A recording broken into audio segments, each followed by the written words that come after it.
ঝিনাইদহের মহেশপুর উপজেলার গৌরীনাথপুর বাজার ড্রাগন ফলের রাজধানী হিসেবে খ্যাত এই বাজারে দূর দূরান্ত থেকে আসেন ক্রেতারা। সকাল থেকেই শুরু হয় বেচাকেনা, চলে বিকাল পর্যন্ত। বাহারি রঙের চোখ জুড়ানো সুস্বাদু ড্রাগন ফল সাজানো আছে থরে থরে। ব্যবসায়ীরা জানায়, মৌসুমের এই সময় প্রতিদিনই বাজারে ৭৮টি আড়তে প্রায় কোটি টাকার ড্রাগন ফল জেলার চাহিদা মিটিয়ে পাঠানো হচ্ছে দেশের বিভিন্ন প্রান্তে।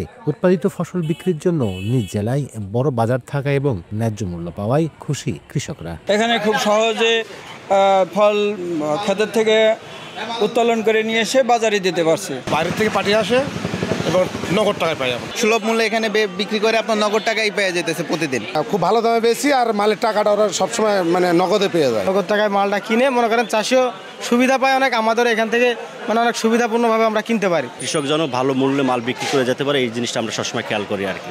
নিরাপদ ড্রাগন ফল উৎপাদন নিয়ে আছে নানামুখী আলোচনা সমালোচনা। কৃষি বিভাগ বলছে এ বিষয়ে তারা নজর রাখছেন, পাশাপাশি বাজার ব্যবস্থাপনাতেও কাজ করছেন তারা। এই জেলায় নিরাপদ ড্রাগন ফল উৎপাদনের জন্য কৃষক পর্যায়ে আমরা উদ্বুদ্ধকরণ করছি যেন তারা ক্ষতিকর কোনো অপদ্রব্য বা হরমোন প্রয়োগ না করেন। এই ব্যাপারে আমাদের কার্যক্রম অব্যাহত আছে এবং সেই সাথে বাজার উন্নয়নের জন্য আমরা সংশ্লিষ্ট বিভাগের সাথে যোগাযোগ রক্ষা করে চলেছি। গৌরীনাথপুরের এই বাজারে ঝিনাইদহের 3টি উপজেলা ছাড়াও পার্শ্ববর্তী চুয়াডাঙ্গা ও যশোর জেলার কৃষকরাও তাদের উৎপাদিত ড্রাগন ফল বিক্রি করতে নিয়ে আসেন। লোটাস রহমান সোহাগ, সময় সংবাদ, ঝিনাইদহ।